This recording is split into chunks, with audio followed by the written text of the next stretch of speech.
Hey there, welcome. In this quick tutorial, we are going to show you that how to manage likes on TikTok.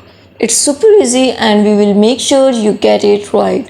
Just make sure you are logged in and using the latest version. Make sure to watch the complete video and follow each step carefully to avoid forgetting anything and making mistakes. Firstly, open the TikTok app, move to the profile, click on the three lines which appear at right top corner. Click on settings and privacy here. Now you have to click on notification here. In interactions you can see here likes. In this way you can turn it on, turn it off.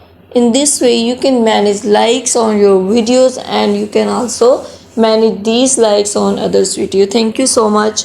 That was all. Please consider showing your support by commenting, liking, sharing and subscribing to our channel for more valuable content in the future.